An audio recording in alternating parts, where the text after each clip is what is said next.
યુકેની ચૂંટણીમાં 30 વર્ષની મૂળ ગુજરાતી શિવાની રાજાની જીત.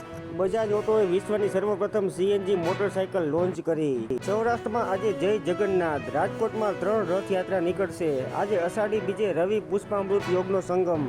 ભાજપ અયોધ્યામાં હાર્યું, હવે ગુજરાતમાં પણ હારશે. રાહુલ ગાંધી.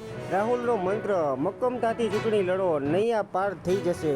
શિકાગોમાં ગોળીબારમાં 11ના મોત, 55ને ઈજા. અમેરિકામાં સ્વતંત્રતા દિનની ઉજવણી વચ્ચે હિંસાનું તાંડવ, 33 લોકોના મોત. ભારે વરસાદના કારણે ચારધામ યાત્રા સ્થગિત. ઉત્તર ભારતમાં વાવાઝોડા, વરસાદનો કેર. ઉત્તર પ્રદેશ, બિહારમાં 22 લોકોના મોત. અમદાવાદમાં સવારે 7 વાગ્યાથી 147મી રથયાત્રાનો પ્રારંભ.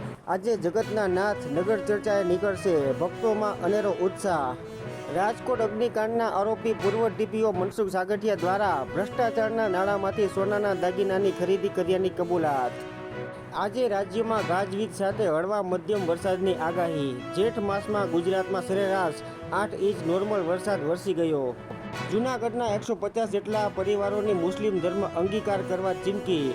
ગોંડલના ધારાસભ્યના રાજીનામાની અને તેમના પતિની ધરપકડની માંગ. સાગઠિયાએ કાળા નાણાંથી ખરીદેલા સોના ઉપર લાખોની જીએસટી ચોરી. 28 કરોડની લાંચ આપનારા બિલ્ડરો પાસે કાળું નાણું કેટલું હશે?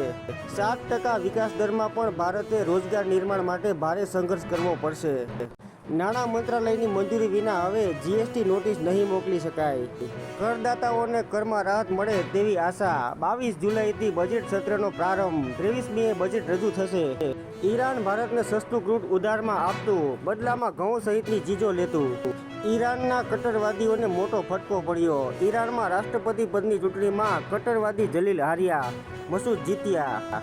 દિલ્હીમાં રાહુલને મળવા રેલવેના ડ્રાઈવરો, અસલી કે નકલીને મુદ્દે વિવાદ. શેર બજાર ક્રિપ્ટોમાં વળતરના બહાને 2 વ્યક્તિ સાથે ₹1.47 કરોડની ઠગાઈ. હિન્દુ હિંસક હોત તો પોતાના જ દેશમાં હિન્દુ પુત્રીની સુરક્ષાની જરૂર ના પડત. 2 વર્ષ પછી નુપુર શર્મા જાહેર મંચ પર દેખાયા. હાથરસ અકસ્માત પછી પહેલી વખત ભોલે બાબા સામે આવ્યા. હાથરસ દુર્ઘટનાના મુખ્ય આરોપીની દિલ્હીથી ધરપકડ.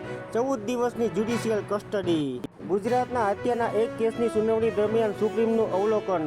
ટ્રાયલ કોર્ટના ચુકાદામાં ભૂલ જણાય તો જ આજીવન કેદની સજા સસ્પેન્ડ થઈ શકે. પાકિસ્તાનની દૂતાવાસની કાળી કરતૂત. ભારતીય મહિલા સાથે છેડતીનો આરોપી પાકિસ્તાન ભાગી ગયો. નેનો યુરિયાની બોટલ પર 50% સબસિડી આપવાની ગૃહમંત્રી અમિત શાહની જાહેરાત. રાજસ્થાનથી દારૂ સુરતમાં ઘુસાડવા કારભારીઓનું કારસ્તાન. લિયો બોલો. એમ્બ્યુલન્સમાં દારૂની હેરાફેરી. ચોરખાનામાંથી 1572 બોટલ મળી.